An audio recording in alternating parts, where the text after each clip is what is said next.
dropped, the internet didn't take too kindly to our opinion of the book. Well, guess what? Matt Laura just won LVO with his Hypercrypt Legion. On today's Tier List Tuesday, we're going to be ranking the best 10 listed LVO 2024, dissecting their secrets, and telling you exactly how to play with. What's up, everyone, and welcome to today's Tier List Tuesday, where we are going to be talking about the top 10 lists from LVO 2024. Woo, woo, woo, woo! That's right, LVO 2024 just happened, one of the largest Warhammer tournaments in the world. It's an annual event, and a lot of really exciting stuff came to be at this LVO. Very unexpected top 8. I know. So, Nick, I have a confession to make. So, we've done a couple of these top 8s. We've done LGT, a whole bunch of tournaments here in the United States. And this was the most fun I've ever had making list graphics for this kind of stream, because every list I opened it felt like was something really interesting and unique. Normally in this kind of meta, I'd open it and it would just be like a sea of like 4 Eldar, 4 CSM, they'd all be the exact same list. Here I got to even our number 1 spot.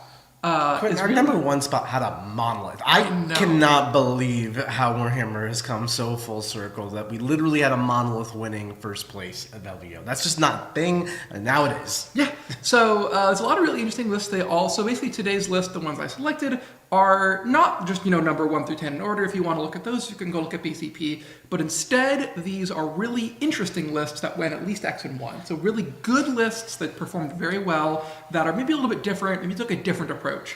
As we all know, the difference between going X and 1 and going X and O is enormous, but it's also sometimes decided by the smallest little things. One bad moment, a bad die roll, a bad decision. That's anyone's games to win from a high-level looking point. So we're here to break down those 10 lists. We're here to talk about Warhammer, and we do this every single week. So if you like this kind of stuff, you like to talk about competitive Warhammer, you like our channel, please do us a favor and subscribe. It'll help you get notified every time we produce some content, and it'll help us produce these content videos for you. Well, you want to go ahead and jump right into it? Let's jump right in. All right, so the number 1, first list, number 10, I guess. Our first list, number 10. Oh, Captain, my Captain. This is Sean Naden's orc list. So Sean Naden, for those of you who don't know, is the captain of Team America. He is traditionally always a top 8er of the Las Vegas Open. I think this might literally be his first year out of like 10 years not making top 8. He did not make top 8 2022. Okay, second year. Because I knocked him out. Oh, Q, you dog. Yeah. Well, I was 16th place. He was 17th place going into Shadowrun. So in 2024 news, we got Sean piloting orcs. He's become quite the hobbyist over the years, so he's really put some love into his models now, and he definitely wants to play them regardless of what the meta might say about orcs. But the meta also doesn't say orcs are that bad. He's got a mean list. It's a really cool list. It's definitely does the orc thing in that it charges you on the WOG turn, probably turn 2, and it tries to rip your face off. But the units he's taking is a little bit eclectic, and it's a very Sean-style approach to the game. So a brief aside about Sean, all of his grots have non-metallic metal. Every single one of his grots. Look, Sean played on the War Games live stream, so if you can go check that out on the LVO coverage, and his army was jaw-dropping. It was really, really something to look at. Yeah, so there's a lot of parts of this list that are fairly standard. It's on the screen if you want to go ahead and read the entire thing. It's also on Best Coast Pairings. We should just read it to them. We got a Death Killer Wartrek with a super cyborg body. We got Gaskell Thraka, Mazrak Scragbad, Captain Badruck, 1, 2, 3 war bosses, and a knob with a WOG banner. It's a lot of characters. It's a lot of characters. Sean does not care about Assassinate. No. Then we've got 20 Orc Boys, 2 Mega Knobs, 2x5 regular knobs with all power claws, 2 trucks, a battle wagon, 10 flash kits, 2 units of grots, and a unit of 3 warbikers. Do you know what this list does? I know that there's the 20-man boy unit, and you put a bunch of characters in and around the 20-man boy unit, and they hit like a freight train. So they get sustained and lethal 5s on the WOG turn. That's pretty brutal. It's really brutal, yeah. So this unit of boys basically sandblasts anything in the game off the table. And it charges out of the battle wagon. Charges out of the battle wagon. Nice. That's what the whole plan is, yeah. So a lot of orc lists are running 2 of the dinosaurs. You run the Beast Boss and Mazrog, and then you'll run like some Squighog boys. And Sean has gone away from that and instead for the favor of this really kind of unexpected but very high damage dealing boy unit. And that's really kind of playing to his strength as a player. He can use grots and stuff to make sure that they go into optimum positions. Yeah, I know Sean likes to do deploy homers and cleanse and try to get a passive scoring plan with this work army, which really forces your opponent to do something about it. They have to come forward to try to stop you from just sitting there and scoring. And then as your opponent comes towards you, you slam the wog on them. 20 boys charge out of this thing. Gaz Koltarak is charging out of this thing. Knobs are everywhere. It's threat overloaded, painful. Flash kits are shooting you. And basically the game's over by turn 3. Yeah, the flash kits are a really, really effective shooting unit. Yeah, no kidding. Unless you're shooting at 2-up saves and cover, they're going to rip you to pieces. It's crazy. Like, if you have a 3-up save, you just die. Yeah. This is a really nice list. It's definitely not conventional. It works in tactics, although the strategy is pretty much the same. No squig hogs, like you mentioned. No big boss squig mans. The 20-man boy unit in the battle wagon is not commonly seen and often favored for more trucks. But orcs be wogging, and they wog trad wogs. Well, you want to talk about another list that has a whole bunch of 20-man bodies? Well, let's talk about that. Maybe we're in a horde meta. Number perhaps. 9 is Samuel Pope's Endless Swarm Tyranids. So Samuel Pope actually made the semifinals, losing to Matt Laura, who was the eventual winner. And Sam was doing it with his Endless Swarm army. I know Sam has been playing Endless Swarm before we even got the Codex, when there was very little support for this playstyle. So this is his preferred way to play Tyranids for sure.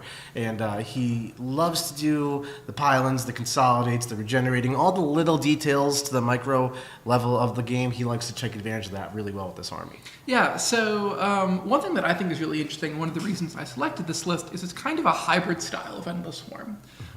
It's something that we've seen one of our Ardor coaches, John Lennon, also been experimenting with lately, is that most Endless Swarm lists tend to basically go maximum, bug bodies. And here, what Samuel Pope has done is taken 3 exocrines. Yeah. And that's a really effective backfield shooting piece. That I think fares really well with the LVO terrain, because I have this theory that kind of one of the Quintonisms is that having 1 gun is infinity better than having 0 guns. That's and what true. I mean by that is if you have absolutely no guns, if you're playing an army like World Eaters, then your opponent only has to screen for distance. They don't have to screen, they don't have to consider line of sight or anything like that.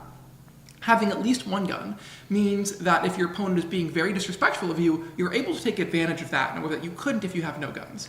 So these 3 exocrines combined mean that your opponent, it's enough shooting that your opponent basically has to be behind line of sight and use that, and it really limits where they can go, and it means you can get a lot more mileage out of units like Termagants and Gargoyles and Neurogants. Absolutely. So basically, having the exocrines forces your opponent to hide behind walls, and then they're not full teeing off on you with just 100% offense without a care in the world as they just destroy Termagants. It's a really nice counter punch to keep people honest. Yeah. But just to go through the list top to bottom, we've got Death Leaper, Hive Tyrant on foot with the Bone Sword and the Venom Cannon. We've got a Neuro Tyrant and a solo Biovore. 20 gargoyles, 10 gargoyles. Apparently that 10-man doesn't exist. Sam's in chat. I just copied and pasted it. Yeah, I actually went through this list yesterday, and I was going to say I wasn't there. Yep. So only 20 gargoyles. Only 20 gargoyles. 20 Hormagaunts, 4 units of 20 Termagants, 1 unit of 22 Neurogants, 2 Neurolictors, 3 Venom Thropes, triple Exocrine, and a solo Lictor. The Venom Thropes are really interesting in this list because you can kind of chain all the Gribblies back to them, and if they're all -1 to hit, they become dramatically more annoying to kill. Yeah, and if you don't kill the entire unit, it just moves forward towards you with that Tyranid Blood Surge ability, and it lets you get into close combat, really start messing with your opponent's ability to handle you.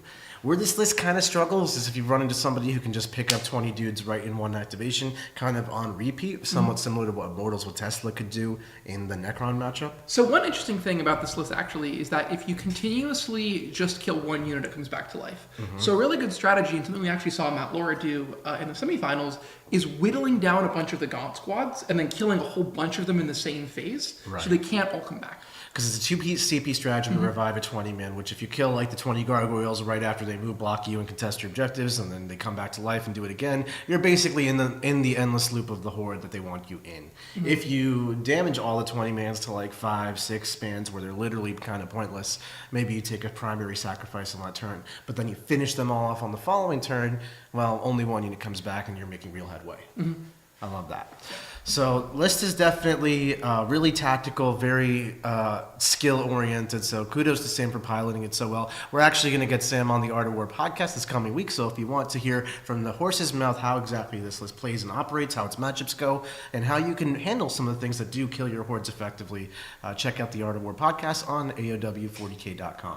All right, well, you want to go ahead and go into number 8? Number 8. Number 8, We have Kyle Grundy's Tau Empire. Oh, so Kyle Grundy is from the UK, I believe, and his Tau army has been tearing up the scene for quite some time now. Mm-hmm. So we have Commander Farsight, Dark Strider, a Commander in Cold Star, 2 units of Breachers, 2 Devilfish, 6 main Crisis Suits with basically they each have 1 Cyclic and 2 Plasma, which I really enjoy. I'll have a story about that. 1 unit recruit Farstalkers, 1 unit recruit Carnivores, 10 Pathfinders, 2 Stealth Teams, 2 units of 2 Tetras, a 3-man Crisis Battlesuit team with all Cyclic, and then 2 units of 2 Broadsides. Look, Quinton, there's crew Farstalkers and crew Carnivores. The crew are coming. GW has announced it. The crew meta is on its way. It's already infiltrated into Kyle's list, and we're here. This list should have won LVO. Yeah, we see a really big thing that's happening is like units that have armies that have a lot of aggressive scout moves like Votan and World Leaders. And so if you have a unit with Infiltrate that's very cheap, like this unit of Farstalkers, you can basically put it 9 inches away from your opponent's deployment zone and then limit dramatically where they're able to do their scout moves. Yeah, really nice tech choice there from Kyle, and we'd love to see crew. What I think is really interesting about this list is it forgoes the traditional max Crisis Suit for damage or lots of Breacher Fish for mission play and kind of does a hybridization of them and brings in the 2x2 broadsides to really capitalize on player place terrain angles and just being able to maximize kind of line of sight, which is a little more available in the LVO format. Do you know how many wounds a broadside is, Nick? 7? 8. 8. And a broadside is 8 wounds. They're tough. No, They're really tough. I've played against a couple broadsides. Mr. Steeks has tried them out on our channel, and they are obnoxious to deal with. Yeah, and LVO has these really long firing lanes. Yeah. And the broadsides are perfect for that because you can kind of, with player place terrain, you can guarantee that at least some of the objectives are in the open, and then you can put broadsides there and be able to, like, I can see this objective. If you want to step out, I'm going to shoot you. And broadsides don't lack for damage, just relatively slow, but if you don't need to move very far, they're amazing. One of the things I think is really interesting is that as we go through these lists, you'll find the armies that are doing well are really taking advantage and built for that player place terrain style that LVO features, and they often feature a lot more shooting or less mobile shooting than would typically be successful in the GW format or the WTC format. That's one of the theories as to why CSM didn't do as well as we expected. I made a joke on the podcast about how I'm going to bet $150 that CSM would win LVO, and they actually didn't. That didn't even come close. Didn't even really come close, no. One CSM top is that a lot of CSM players took the like Manny style Accursed Cultist list, which really doesn't do that well without the big terrain. Without the big terrain, because there's only one Forge Fiend in it. And what's interesting here is not only is the terrain player placed and less numerous in quantity, but the elements themselves of the terrain are very long and narrow. So if you place it like a wall physically in front, it's a pretty decent line of sight blocker. But if you orientate it to the side a little bit, you can pretty much make it a useless piece of terrain. Yep. And then you have very little terrain for these broadsides to hide behind. A lot of terrain pieces also have holes in them, and LVO was not doing first form line of sight blocking, which meant you couldn't really get up close to a lot of the. You have to be physically behind the base. Yeah, behind the base, which means that you're a couple inches further backwards, and those things that really like to jam in the corners, like rhinos, don't. Yeah, which is it's a really interesting thing to see how that affected the meta, because you're usually seeing a lot more assault units in transports doing super well, but that's far to say that assault units in transports did not do well. Our very next list actually makes use of those transports very effectively. Yes. So this is a list that I actually really liked. We've got Ben Sherwin with his Black Templars. Sherwin is tearing it up with his Black Templars recently. Been seeing his name all over the place. He really has. So he's got the Apothecary Biologist, High Marshal Helbricht, a Judiciar, and the Emperor's Champion. 4 units of 5 Crusaders, all packing that multi-melta package. 6 Aggressors, 1, 2, 3 Impulsors. 2 Rhinos will house all those Crusaders. 3 Primaris Sword Brethren units will all go into those Impulsors. 2 Scout Squads to scout it up, and then a Land Raider Redeemer to house those 6 Aggressors. So a lot of transports, a lot of dudes in the transports, a lot of units, a lot of pain. Did you see what this is? A Firestorm Assault Force, which really synergizes well with all of those transports. What's the Firestorm do for us, Quinn? So it gives you, I believe it gives you +1 to, there's a strat for +1 to wound, it gives you like +1 strength. There's a strat to make like Flamers dev wounds. And then there's a really cool strat where if you get shot, you can like get out, and then it gives all your guns assault. It's a really interesting army. I expected this to be Gladius, so you could make use of falling back and advancing and charging with all these sword brethren, but Firestorm is pretty interesting. It is. Ben's got a bit of an MSU army over here. Those Crusader squads and the Rhinos are dirt cheap packages. I love the Crusader squad. They're so useful. So good. Yeah. Another big thing is 2 multi-melts up the top. Suddenly, the Rhino becomes a good shooting phase. And they're OC too. Just get them Yeah. out, poop them on an objective, and just contest, score points, that kind of thing. And they're great skirmishers to lead into the battle, so you don't have to use primary sword brethren to punch down to solve point issues. This is a really beautiful army. I don't remember how Ben finished. I believe he went X and 1. I'm pretty sure every list on here went at least X and 1. Yeah. It's whether it's like 6 and 1, 7 and 1, that kind of question, because it's all about what round they lost in. But it's a really amazing job by Ben Sherman with this army. I really love it. Yeah. All right. Well, moving on to number 6. Oh yeah, 75 point scouts. Whoops. I made all these in like a minute. That's okay, Quentin. We have Richard Cozart with Astra Militarum. So this was a really interesting army and not one you'd expect to see on the top tables of most events because it features a big Chongus. Storm Swords. We have Gaunt's Ghost, a platoon command squad, Lord Solariantis, a 10-man infantry squad, 2 Chimeras, a Basilisk, 2 Bulgrin squads, 2 Cyclops demolition vehicles, a Lehman Rush Demolisher, a Lehman Rush Vanquisher, 2 Scout Sentinels, a Wyvern, a Storm Sword, and a Countless Assassin. So again, making use of the enormous firing angles you can create with player plays terrain used and be used properly. The Storm Sword puts out ridiculous firepower and on a very durable platform. Do you know what its gun is? I don't actually. Okay, so I'm pretty sure off the top of my head, it's either D6 plus 3 or D3 plus 3 shots at strength 14, AP4, damage D6 plus 2. Soft. Yeah. Yeah, you don't want to get hit by that. No. And then I'm sure it's got like 4 las cannons on the sides. It also has 4 las cannons and 4 heavy bolters and a hunter killer missile. And I think it's Demolisher. Yeah, like it's the Baneblade Storm Sword chassis is just looted with guns, and then you just alternate which top goes on top, and they all hurt you very badly. Yeah. So that thing is big, it's clunky, it's hard to maneuver, but you know what? It's not weak, it's not soft, and it's not squishy. So if you can just get line of sight to your targets, people are going to die. Yes. So this is another thing that really thrives on LVO terrain, which is fairly light and doesn't really have... Oh, it's D6 plus 6 shots blast. Okay. It also ignores cover. Yeah, even better. So on a terrain where you can't really hide, this thing's terrifying. Yeah, absolutely. Yeah, it's absolutely terrifying. And you know what else is amazingly terrifying? The 20 super chat or 20 Art of War 40K memberships that Chapter Master Ballsack just gifted to us. That's right. Thank you, Mr. Ballsack. And then Will I Really Am with a £2 super chat, a donation to say thanks for the great content, guys. You're very welcome. Thank you for all you new War Room members. Make sure you accept that membership and you check out the wonderful content we have in the War Room. Mm-hmm. So what else we got here? We got Chimeras with dudes. We got Bulgrin. Yes. We got Vanquishers and Demolishers. I love Bulgrin. They're really annoyingly durable for their points cost. I've seen Bulgrin make it into most competitive guard lists that do well, and it's usually in like these small little squad packages to just bump into stuff and be durable, and I love it. Yeah. It's a great unit. They're just an amazing thing to put out on objective because they're the kind of unit that requires very real firepower to deal with, but doesn't like cost any real points. One thing I think is really interesting about the guard list is that it's very light on indirect fire. Usually when you see guard lists doing well, they're packing mana cores and basilisks and all that kind of stuff. Well, this is just one wyvern. Yeah, and there's a basilisk there too. Oh, there's a basilisk, yeah. But on LVO terrain, you don't really need it. No, you can barely hide that much behind your own terrain. You got to pick and choose with what's actually going to hide, and then you just need enough indirect fire to eventually kill some units behind the wall so their backfield gets hairy late game. Mm-hmm. Things like Crypt Hounds, things like that. Yep. Yeah. You can also use it to get the extra AP on your Storm Sword and make it AP5. Yeah. Yeah. Sometimes you just want to be AP5 when you're shooting a Terminator in cover with Armor Contempt. Yeah, you really do. So really nice list here by Richard. Again, very tuned for the format, and it just goes to show if you build your list with the format in mind and you practice and play test on the specific terrain, you'll be able to understand it better and gain some advantages. Yeah.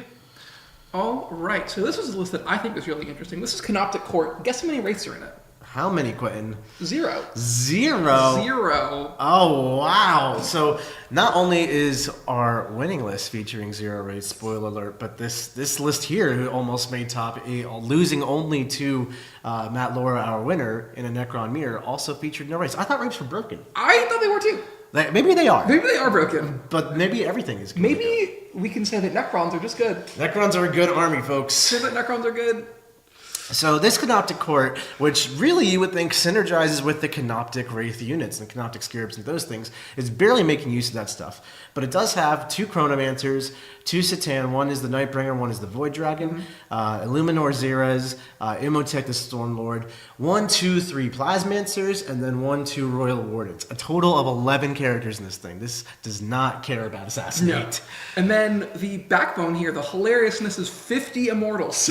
50, not 20, immortals. not 30, but a clean 50.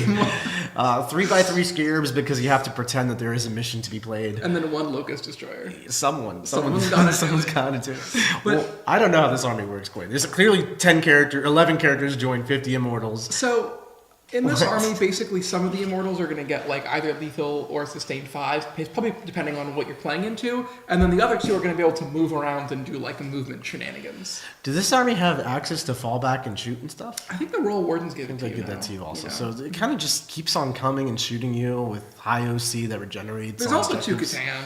You get reroll hits pretty effectively. Can we just talk about the Nightbringer for 255? I mean, Satan are nuts. Like, yeah. Satan, like, and I bring a 255. I never knew he cost 255. He's 255. Now I'm thinking of like Bellicor at 350 and a Bloodthirster at like 350. He makes the Avatar look ridiculous. Quinton, don't get me started. I play demons. Yeah. So Necrons are pretty good, folks. That's what I'm hearing. This is a very interesting Necron list, definitely off the beaten path. Marshall Peterson is a player known for doing things his own way and not particularly playing the meta lists, even when he does. He is traditionally a Necron player, and even when they are great in the form of scare spam or rate spam, he does things his own way. So it's nice to see that you can, but definitely a very interesting list here. Yeah, and I think it's also notable that all the Immortals are battle lines, which means they're all going to have Armor of Contempt and all be an extra AP when they're near Illuminor Zeras. So I think this is really interesting because it's like 50% a shooting list and 50% a board control list. Yeah. It's very much capable of shooting you if you just stand there and get shot by Immortals and get charged by Satan. But it's also very much just capable of standing behind objectives, standing behind terrain on walls and objectives and being alive. Yeah. Just scoring. Probably does deploy homers and cleanse a lot and just exists. I love this list. I think it's cool. I think it's cool. It's a different take. It really is. So, Quentin, the next list I think is one that might be near and dear to your heart. Maybe one you've tried a couple times. Maybe one I've tried. I've tried to make it work, and that is Forest Phantom's Stormlance Task Force with, count 'em up, 18 Thundercats. Let's just go through it. Hold on. Can I read this out to you? Please, Quentin. We have Bjorn the Fell-Handed. Logan Grimnar on Storm Rider. It's here! The dream is here! This list went X and 1. This list is amazing. Yeah, I know. We have 2 Wolf Lords on Thunderwolves. One of them has Fury of the Storm. 3 Wolfguard Battle Leaders. One of them has Hunter's Instinct. 2 squads of Scouts. 2 squads of Inceptors with Plasma. 18 Thundercav with Storm Shields. 5 Henrizine Wolves. 5 Vanguard Veterans. And a Calidus Assassin. So, Quentin, you've tried lists like this. Why haven't you had 5 and 1 success? Well, generally it's because the terrain is pretty dense. And so I can't maneuver very well. But I have another theory. Oh. And that is, as you've seen, a lot of the lists have been taking a ton of direct fire shooting. You know what direct fire shooting doesn't like? -1 to hit and wound. Oh, that's true. Yeah. That's true. Like, this army is through and through a stat check and a board control list. It pretends to do combat, but Thunderwolves actually don't have that hard. So all these Thunderwolves are durable. They're 4 wounds each. They have a 2 up armor? 2 or 3 armor. 3 up armor, 4 up invul, though, with the Storm Shield. So that's pretty tough. And they just jam up onto objectives and physically block your space and charge you, pin your deployment zone. And one of the units is going to come on turn 1 at a rapid ingress. Oh. And because Hunter's Instinct. And then the other 2 units are -1 to hit and wound. So it's like very hard to muscle through these things at any speed. Token amount of Scouts and Inceptors to help you play the mission and control some space outside of the big bulk. And Regional Wolves and Vanguard Vets will help you go through walls because this army has a huge allergic to walls problem. Nothing is beasts or infantry, nothing flies. So this is some acknowledgement to walls. And then Calidus Assassin just helps you score points and Vect. Yep. So this is actually also this list has a double Vect. There's a double Vect in here. Bjorn is a Vect. Oh, that's a hard counter to CSM. The CSM love to do full rerolls to hit and rolls to wound for free with Profane 3 Seal. CP. 3 CP. You're not spamming that now. And in the Space Marine matchups, it's really good against other Armor of Contempt.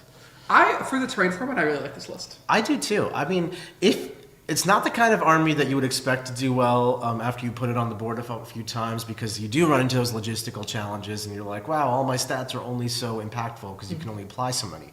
But in player place terrain, You can apply all of it. Let's clear the board. Objectives in the open. Just bonk. You put all terrain in your backfield. Yeah, like your half of the board doesn't actually have to have any impeding terrain if you place it so that it doesn't get in your own way. And then your opponent can create the walls, but there's only so many pieces of terrain on the LVO boards. And they're mandated to have like 6 inches between them. 5, yeah. 5 inches, which is perfect Thundercat space. That's true. You can fit, are they 2.5 inch size bases? I think so. I think you can literally do 2 Thunder Rolls base to base and just ride your sleigh to victory. At that point, 4 models actually get to swing. That's another technical issue this army runs into, is that to make base contact and then make base contact with your own models is actually pretty challenging. One of the benefits of Logan Grimnor on the Storm Riders is base is so big that you can put more than one Thunder Cav. And there's also who is move blocking who? Because if in a normal ruin build you're move blocked yourself, but in this, your opponent needs to get to the objectives and you're physically there. Also, all the Thunder Cav have Blood Surge. That's amazing. That's what the Wolfguard battle leaders do. That's going to allow them to basically get right up in your face, and either you back up a pretty decent chunk to try to actually shoot them and they get only D6 inches closer to you, or you try to fight them on objectives and they blood surge straight into your unit into close combat right then and there. They also have Phantasm from Timu. If you get within 9, they can move. The Quinton. Removals on player placed. I think it's real. All right, folks. If you're playing on those terrain formats that are not WTC or maybe not GW, if you play more on this West Coast meta where you have the player placed terrain, you can create these elements. The meta is different. It's no longer the same 40k that when you have a ruin every 4 inches for the entire length of the table. You can do crazy shit, and it just works in this format. It's wonderful. It really does. All right. Moving on to number 3. This is the only LR list on the on our tier list. We have Cody Giro's Eldar Battle Post. So you mentioned this is the only Eldar list on our tier list. We do know the finals was also played by Folger in his Eldar. Yes. And as kudos to Folger for making it to the finals in just 1 year of playing, or a year and a half. Really impressive. But his Eldar list is literally the Eldar list. Yeah. So I think point for point that list is probably strictly better, but this is a much more interesting and dynamic approach. So Cody Giro's taken a totally different approach to Eldar. I'm not seeing any avatars. Let's just go through it quick. Yep. So you have Illic Nightspear, Yvrain, a Farseer Skyrunner, 2 Beastmasters, 2 Night Spinners, 2 squads of Rangers, 2 squads of Warp Spiders, 1 D Cannon, 10 Cabalite Warriors, a Raider, 2 Ravagers, and 2 Venoms. Pretty interesting. So the Illic I think it's actually 2 Cabalite Warrior squads. I think I forgot. Yeah, that would make sense. Yeah. So Illic Night Spinner joins to some Rangers. That makes some lone ops a little hard to deal with. The other one is probably a sacrificial infiltrating screen. Cat Lady Yvrain does a bunch of mortal wounds. Her gun is really good. Her gun is great. Really good. Honestly, I've seen her deep strike in and just rip squads off the table. Yeah. Farseer Skyrunner is a good support piece. Nice fast character. So one thing I really like it is since all the Jakari units have the Eldari keyword, you can use all the stratagems on them. So that Raider with 3 Dark Lances and 3 Blasters and 3 Shatters and 3 Blast Pistols gets fully rolled hit from the Skyrunner.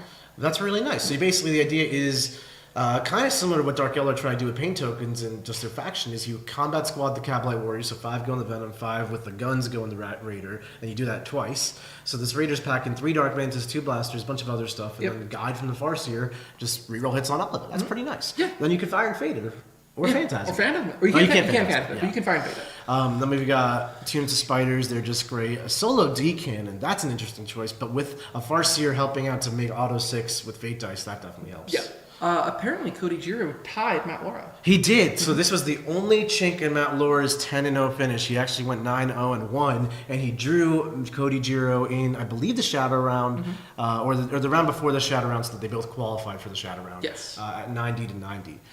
What I think is super interesting, Quinn, is the Beastmasters. I love Beastmasters. I think they're amazing. They're so fast. They're so fast. And they're a lot of wounds. Yeah, they're really cheap, too. A lot of wound 6 up invuln. The Scout, which means they can get to all those hard-to-reach objectives. I actually watched one of Cody's games. I think I watched his game with Matt just the first couple turns before I signed off, and his Beastmasters in a quarters deployment were on both of the side objectives at the same time on turn 1. They're annoying to kill. They're fast.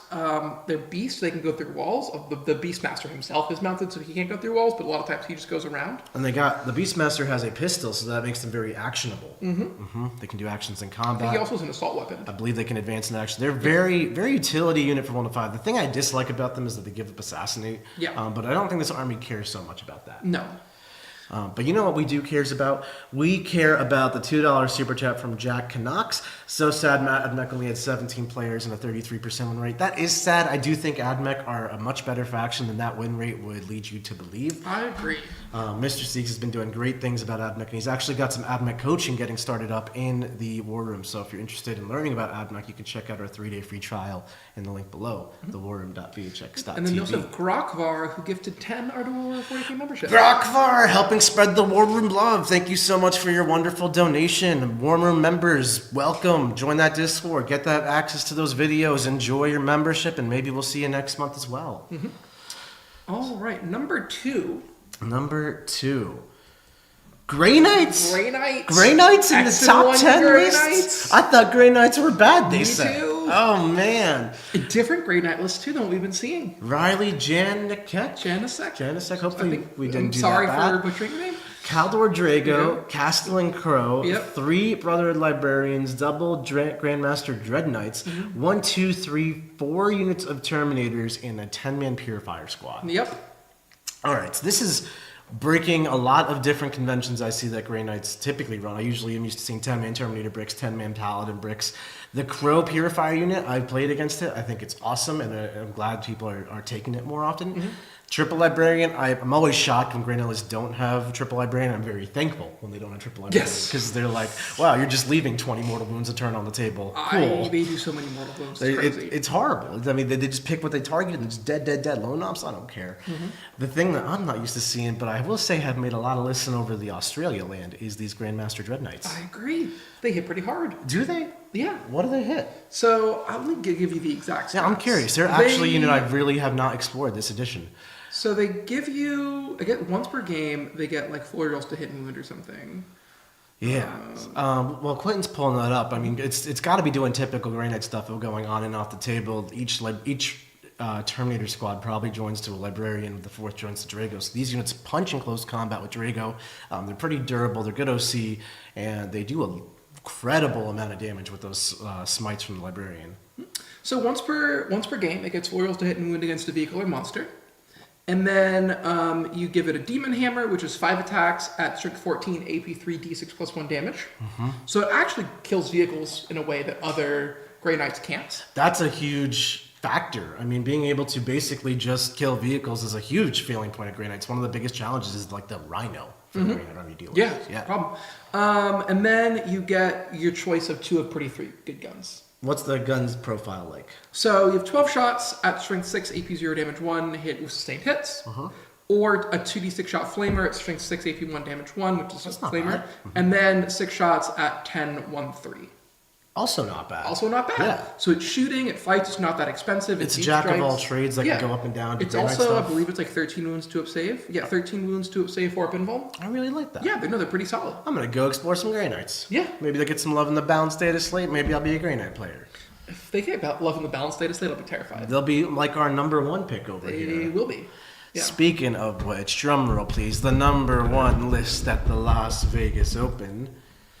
Matt Laura winning Hypercrypt Legion. Hypercrypt Legion wins LVO. I know everyone was ready for 18 Wraiths to take LVO by storm, and you know what? Not a Wraith in sight. You know what my favorite part of this is? What's this that? is a list that just won LVO, biggest tournament in the United States, and is very interesting and unique. Is that because it has the Nightbringer? No. No. Maybe these Immortals? No, I No. saw 50 of those. It's Is it... the monolith. The monolith! Oh my god, folks.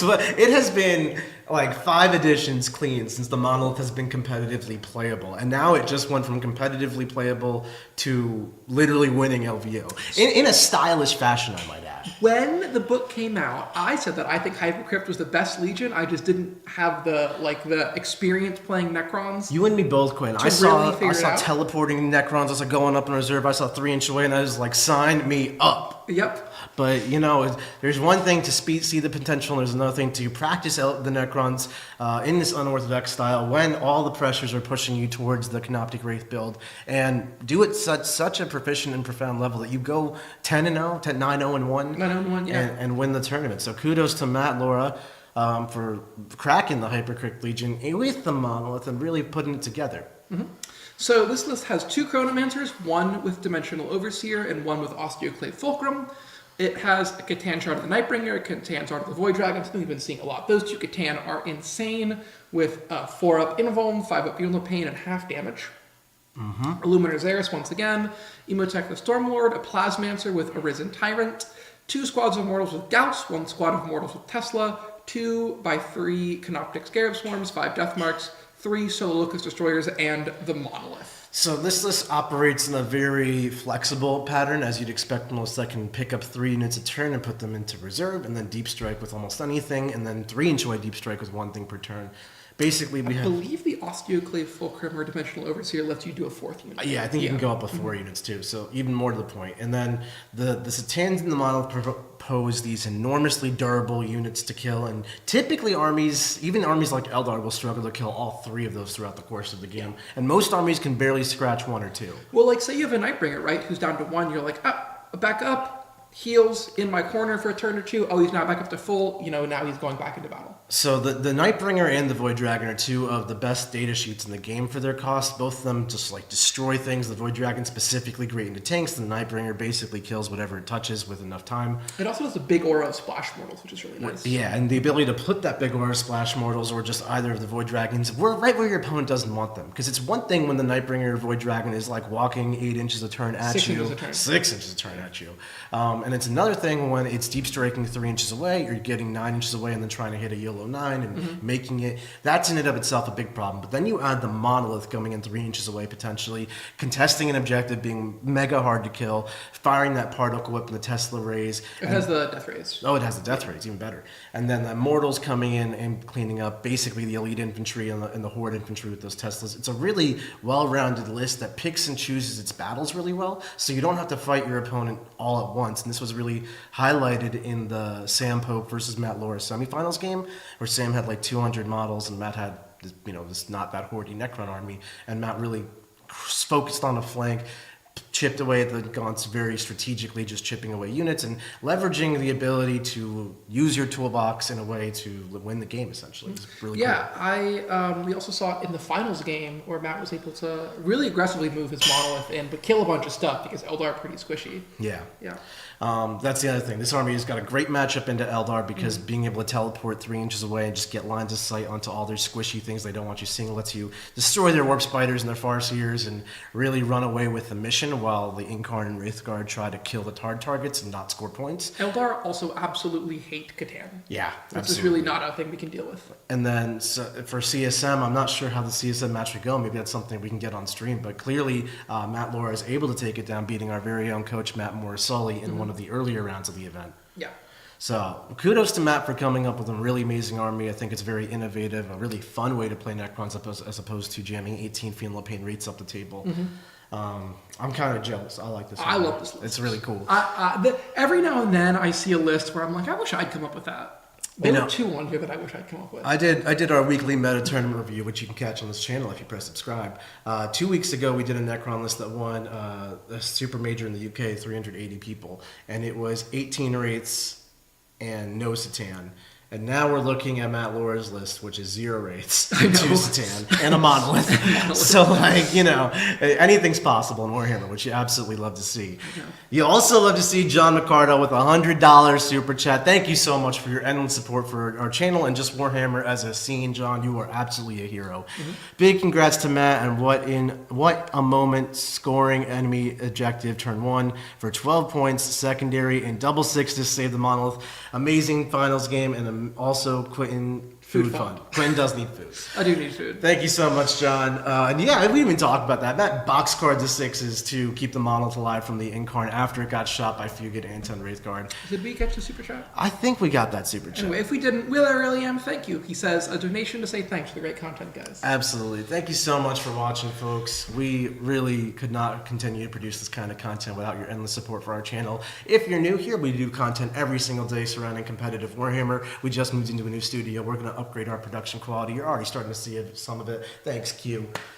Hit that subscribe button, like this video, and leave a comment letting us know what you think. If you agree with this top 10 choice, if you think the other lists were really cool and you want us to do a review of them, and what you thought of the overall top 8 and the meta, the Warhammer, all is great. Thanks so much for watching, everyone. We'll catch you later. Have a great day. Bye.